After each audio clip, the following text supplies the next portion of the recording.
बीच बैठा आज कैसे हैं आप। आई होप आप सभी अच्छे होंगे, स्वस्थ होंगे, मेरे स्टोरी लाइन को एंजॉय कर रहे होंगे। तो जो कोई भी मेरे चैनल पर न्यू आ रहा है, प्लीज़ मेरे चैनल को लाइक शेयर सब्सक्राइब करना मत भूलिएगा। और अगर आप लोगों को मेरी स्टोरी लाइन उसके प्लॉट्स पसंद आते हैं तो प्लीज़ मुझे कमेंट्स करके अप्रिशिएट करना भी मत भूलिएगा।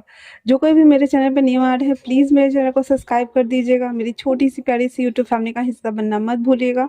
अफवाहों पे और बैड कमेंट्स के ऊपर ध्यान मत दीजिएगा। सिर्फ़ और सिर्फ़ मेरी बातों पे फ़ोकस कीजिएगा। अगर कोई मेरी बातों से हर्ट होता है तो ये आपकी गलती है, क्योंकि मैं सबको नहीं बोल रही, मैं उन हेटर्स को बोल रही हूँ जिन्होंने मेरे साथ गलत किया है।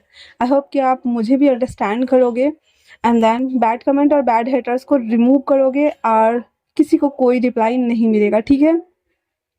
चलिए हम स्टार्ट करते हैं। जहाँ हमने लास्ट पार्ट में देखा था कि विंग वापस से मोस्ट यांग ट्यांग के नॉवेल्स जो देखे गए हुए थे, उस नॉवेल के अंदर वो वापस से चला जाता है, जहाँ जाकर के वो वांगजी को परेशान करता है और उसे ढूंढता है। लेकिन आखिरकार वांगजी उसे एक केव में लेके आ जाता है। लाने के साथ ही उसे वो मीठा शरबत पीने को देता है, जिसके बाद उसके ऊपर नशा चढ़ता है और वो बेहोश हो जाता है। उसके बाद वो दोनों डीप डेल्टा स्लीप में जाने के बाद वांगजी विंग के साथ क्या क्या हो रहा है वो सभी चीज़ों को देखता है। हालांकि वांगजी ने अपना फोरहेड रिबन विंग को दे दिया हुआ था, जिस वजह से उसे बहुत अच्छा फील हो रहा था। सब वो चीज़ देखने के बाद विंग बहुत टाइम से यहाँ पे था, इसी वजह से हांगन जोन उसे वापस से एक तालिस्मान की मदद से उसकी दुनिया में आई मीन पीकॉक क्लान में भेज देता है और खुद उसकी जगह लेट जाता है। अब वहीं दूसरी तरफ जैसे ही विंग की नींद खुलती है, वो बहुत ज़्यादा ज़ोर से चीखते हुए उठता है, जिसके बाद जिया तिया और हमारा जो जियांगचिंग था वो सब अपना सर पकड़ के बैठ जाते हैं, क्योंकि आजू बाजू उसकी माँ बाबा सब थे और हमारा विंग अचानक से प्रकट हुआ था।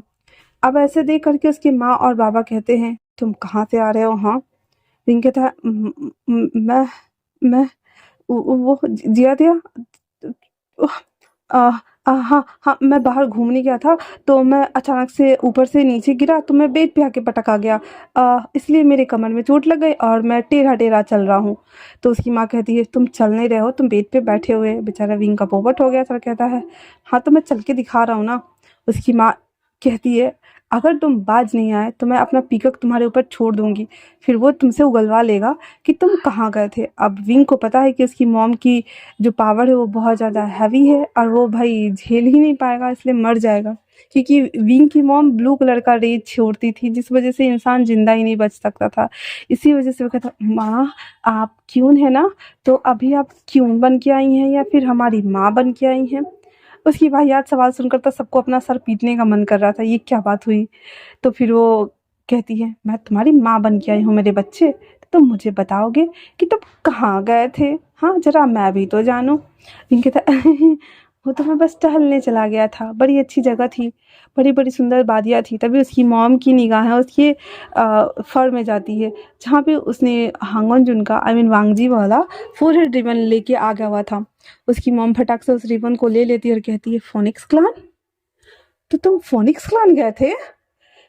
फिर वो अपने हस्बैंड की तरफ देखते हुए कहती है, देखिए आपको नहीं लगता कि आपकी बेटी की बदमाशियाँ कुछ ज़्यादा ही बढ़ गई हैं? हमें बिना बताए फोनिक्स क्लान चला गया। क्या होता कि अगर वो लोगों ने इन्हें टेररिस्ट समझ के घोषित कर देते और उसे ले जाकर कैद कर देते उम्र भर के लिए, फिर हमें कैसे पता चलता कि तुम कहाँ हो विंग? विंग कहता, माँ मैं एक प्रिंस हूँ, मुझे कोई कैसे कैद कर सकता है भला? उसकी माँ कहती है, तुम्हारे अंदर की सभी शक्तियाँ अभी इन्वॉक होनी हुई है और नहीं बाहर आई है, तो तुम्हें नहीं लगता कि तुम्हें अपनी पावर के ऊपर काम करना है, ना कि इन सभी उलूल जुलूल की चीज़ों में बताऊँ मुझे? विंग कहता है, बट माँ मैं सच कह रहा हूँ, मैंने ऐसा कुछ भी जानबूझकर नहीं किया है, और आपको यकीन ना हो तो आप खुद ही देख लो। इतना बोल को अपने हाथ भी आगे कर देता है, जहाँ पे भाई साहब उसके हाथ को वांगजी ने पकड़ा हुआ था, रिस्ट पे उसके निशान बने हुए थे।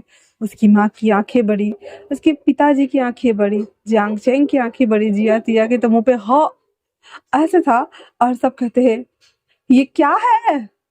जमीन वो कुछ कह पाता तभी एक सर्वेंट भागता हुआ आता है और कहता है, किंग क्यून हमसे मिलने के लिए फोनिक्स क्लान वाले आए हैं। इतना सुनना हुआ ही था। वो कहते हैं, मैं तुम्हें बाद में देखती हूँ, पहले हम इससे निपटते हैं। इतना बोलने के बाद ही अब वो लोग अब फोनिक्स क्लान के टाइम जोन में और पीकॉक क्लान के टाइम जोन में बहुत टाइम का डिफरेंस है। दोनों क्लान अलग अलग रिलम में रहते थे, इसी वजह से दोनों का टाइम जोन भी अलग था। फिर हमारे वी कांग से वो आते हैं और अपने थ्रोन पे जाके बैठ जाते हैं। वो देखते हैं कि सिंगुजुन, उनकी वाइफ, लैन किरन, लैन सिचेन और लैन वांगजी वो सब आए हैं। कुछ और डिस्पल्स थे फोनिक्स क्लान के और कुछ एल्डर्स थे, वो सब आए हुए थे। इतने सारे लोगों को देख करके तो पहले वी कांग से बहुत ज़्यादा डर गए थे कि क्या पता नहीं रायता फैला के आया है विंग, जिसका परिणाम अब भुगतने को उसे मिलेगा, पता नहीं ऐसा हो। वहाँ हमारे दूसरी तरफ विंग को लग रहा था कि ये लोग आए हैं पक्का पक्का वो हमारे माँ बाबा को मार देंगे। वो उससे कहता है जियांग सिंह अपने सारे हथियार ले लो और चलो, क्योंकि मैं उसे छोड़ूंगा नहीं। वो हमारे माँ बाबा को और सबको मार डालेगा। मैंने कहा था ना जियातिया, मेरा सपना सच हो रहा है ना, चलो चलो चलो। और इतना बोलकर वो सब सारा निकालते तो जियांग सिंह कहता भी है क्या पता वो कुछ और करने आए हों, तुम्हारा हो सकता है ना वहम हो। तो विंग कहता है वहम हुआ फिर भी मैं उसे मार दूंगा। इतना बोलकर वो लोग भी पैलेस के लिए चलने लगते हैं। वहीं दूसरी तरफ लैन किरण खड़े होते हुए अपनी जगह से कहते हैं हम यहाँ सीधे सीधे बात करने आए हैं। आपका बेटा कुछ समय पहले फोनिक्स क्लान आया हुआ था। अब हाँ, उन दोनों को तो पता था ही कि हाँ भाई हाँ मेरा बेटा तो गया था, वो बंदर एक नंबर का। वो बोलता है जी हाँ वो गया हुआ था, अगर आप चाहे तो उसे सजा दे सकते हैं। तभी लैन सिचन और लैन वांगजी के माता पिता जिंगजोन और उनकी वाइफ दोनों खड़ा होते हुए कहती हैं हाँ हमें सजा तो देनी है उस ओमेगा को। और उतना देर में विंग जियांगजिंग जियातिया दोनों आ गई थी। और उसके बाद उसके पिताजी कहते हैं मैं उसे अपने छोटे बेटे के लिए रिश्ता का प्रस्ताव लाया हूँ। मैं चाहता हूँ कि वो ओमेगा हमारे क्लैन के अल्फा का उसका हस्बैंड बने, उसकी जांगफू बने, सॉरी वाइफ को क्या बोलते हैं यार, फूरन बने। तो विंग के पैर वहीं पे जम जाते हैं और उसके हाथ में वही जो चाकू था वो गिर जाता और कहता है क्या, मतलब उसने कहा था कि अगर मैं तुम्हें अपना बना लूं तो सब सही हो जाएगा, मतलब कि वो मुझे सच में अपना। वांगजी और सिचन जब उस तरफ देखते हैं जहाँ पे विंग कांप रहा था अपनी जगह पे खड़ा होते हुए, वो भी दोनों खड़े हुए थे। और वांगजी मुस्कुराते हुए कहता है विंग, विंग के तो ऐसे ही प्राण पखेरु उड़े थे, वो सीधे बेहोश ही हो जाता है। सारे लोग परेशान हो गए थे और विंग को जल्दी जल्दी से चैम्बर में लाके लिटा दिया जाता है। उसके बाद हीलर आते हैं। हीलर आकर के विंग को देख के जाते हैं तो कहते हैं कि ये बस थोड़े से परेशान होने की वजह से हमारे बेचारे विंग बेहोश हो गए हैं। वापस से ये लोग इम्पेरियल पैलेस आ जाते हैं, जहाँ आ करके ये लोग वापस वार्तालाप करना स्टार्ट करते हैं, जहाँ पे लैनी और चेंगोजन दोनों बोलते हैं हमें रिश्ता लाए हैं अपनी अल्फा बेटी के लिए, क्या आपको ये प्रस्ताव मंजूर है। वो दोनों कहते हैं हमें सोचने का कुछ टाइम दीजिए। फिर लैनी कहती है इसमें सोचना क्या है, हमारे बेटे का फोरहेड रिबन शायद से आपके बेटे के पास है, आप एक बार चेक तो कीजिए। अब ये बात तो लैनी 100% सत्य कह रही थी, क्योंकि उन सभी ने देखा था कि विंग के पास भाई साहब एक फोरहेड रिबन तो था। वो एक दूसरे को देखते हुए कहती है पर हमारा ही बेटा क्यों। लैनी कहती है क्योंकि मेरा अल्फा बेटा आपके ओमेगा बेटे को पसंद करने लगा है और शायद से वो लोग एक दो बार मिल भी चुके हैं। ये बात सुन करके जियांगचेंग की तरफ घूरते हुए ली चांग से कहते हैं क्या ये बात सच है। अब भाई वो तो मारने के लिए गया था एक बार वो, और अभी ये तो दो बार हो ही चुका था। वो बस मुंडी हिला देता है हाँ में और कहता है विंग मुझे माफ कर देना, पर मैं झूठ नहीं बोल सकता वरना मेरे माता पिता की जान खतरे में आ जाएंगी। और इतना बोल करके और वो साइड हो जाता है। वो कहता है ठीक है ठीक है हमें भी ये रिश्ता मंजूर है। और इतना बोल करके वो कहता है पर अभी नहीं, हम उसकी शादी अगले साल करेंगे क्योंकि मेरा बेटा सिर्फ और सिर्फ 17 साल का है।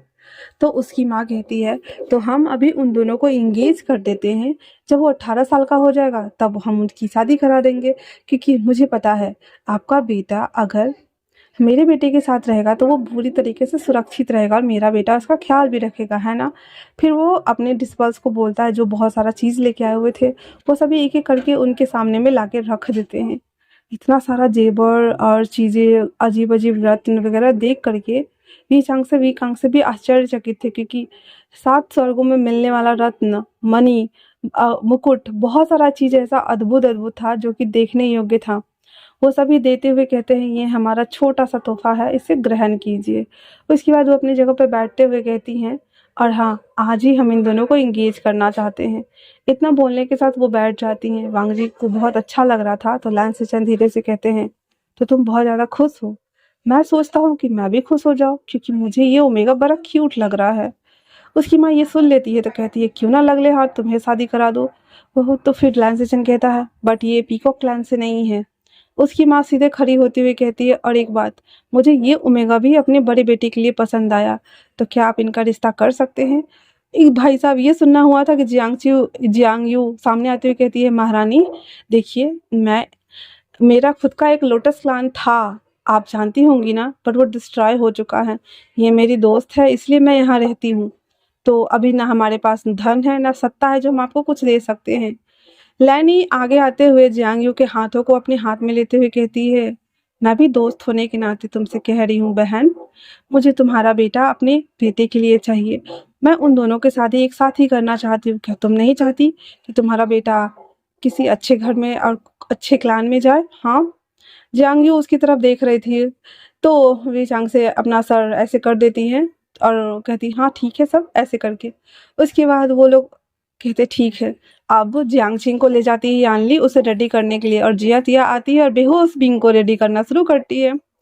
उसके ऊपर के 3-4 लेयर हटा करके अंदर वाला लेयर रहने देती है और इसके ऊपर से उसको कपड़े पहना करके रेडी करके मेकअप वगैरह कर करके उसको बहुत ज़्यादा pretty pretty pretty pretty woman ऐसे बना देती है। उसके बाद हमारे विंग को होश में लाने के लिए उसकी माँ एक पाउडर छिड़कती है जो कि उनके पावर्स का ही था। बेचारा हमारा विंग कौन है कौन है कौन है करके उठ के बैठ जाता है। उसके बाद अपने आप को देखते हुए कहता है मैंने कपड़े कब बदले, वैसे तो मुझे माँ सजा देने वाली थी, ये किस तरह की सजा है। मुझे समझ नहीं आ रहा। फिर अपना सर खुजाते हुए नीचे आती है तो उसका माँ कहता है चलो बदमाश लड़के, हमने तुम्हारे लिए तुम्हारा रिश्ता पक्का कर दिया है। विंग चिल्लाते हुए कहता क्या, नहीं मुझे नहीं करना शादी, आप जाओ अब जाओ, मैंने कहा ना आप जाओ मुझे नहीं करनी। इतना बोल कर ना विंग ना ऐसे इधर उधर भागना शुरू करता है। उसकी माँ उसके कान को पकड़ते हुए पैलेस की तरफ लाती है और कहती है ठीक से चलो वरना हमसे बुरा कोई नहीं होगा और अगर हमारे इज्जत के बारे में नहीं सोचा हम यहाँ से तुम्हें नीचे फेंक देंगे, समझे। और इतना बोलकर वो वांग जी के सामने लाकर खड़ा कर देती हैं। अब सभी इंपेरियल एंसेस्टर हॉल में जितने भी एल्डर्स थे उनके सामने लैन सिचन और लैन वांग जी जियांग चेंग को और विंग को इंगेज आई मीन की ग्रह रत्न वाली जादुई अंगूठी पहनाते हैं जो कि एक तो अल्फा को पता चल जाता कि उसका ओमेगा कहाँ है और वो अंगूठी ना अल्फा और ओमेगा दोनों को कनेक्ट करते थे। एक ही जैसी दो अंगूठियाँ थी, मतलब जैसी अंगूठी वो ओमेगा को डाल रहे थे वैसी अंगूठी अल्फा भी पहनते हैं। तो सेम अंगूठी देख करके उसको तो समझ नहीं आ रहा था, वो दोनों पहना देते हैं क्योंकि एक बॉन्ड कनेक्शन अंगूठी था। अब जो कुछ भी उसका ओमेगा फील करेगा वो उसका अल्फा जरूर फील करेगा, इसीलिए वो दोनों सेम ही 4 अंगूठी लाए हुए थे। पहनाने के बाद वो सभी अपने पेरेंट्स को ग्रीट करते हैं और भोजन समारोह का जब टाइम होता है तो सभी लोग बैठ के भोजन कर रहे होते हैं। विंग तो चॉपस्टिक को कूट रहा था कटोरे में और बोलता है ये किस तरह का एंगेजमेंट हुआ, अंगूठी पहना दिया हो गया, फिर एक दूसरे के सामने ग्रीट कर दिया। अब अंतर क्या था, विवाह में मुझे लाल कपड़े ही पहना देते और मेरा विवाह भी हो जाता, ऐसे ऐसे करके वो बोल रहा था। हमारा वांग जी बेचारा उसका बनता हुआ शकल देख करके मुस्कुरा रहा था और लैंसेचन को अच्छा लग रहा था कि हमारा कोल्ड प्रिंस कम से कम स्माइल तो कर रहा है क्योंकि सच में वो कोल्ड आइसबर्ग की तरह बन के घूमता रहता है। उसके बाद सब कुछ हो जाने के बाद दोनों कपल को बोलते हैं कि आप जाओ थोड़ा सा बाहर घूम के आओ क्योंकि अभी इन लोगों को वहां पे रहना था। इतना बोलने के साथ ही उन दोनों जोड़ों को छोड़ दिया जाता है।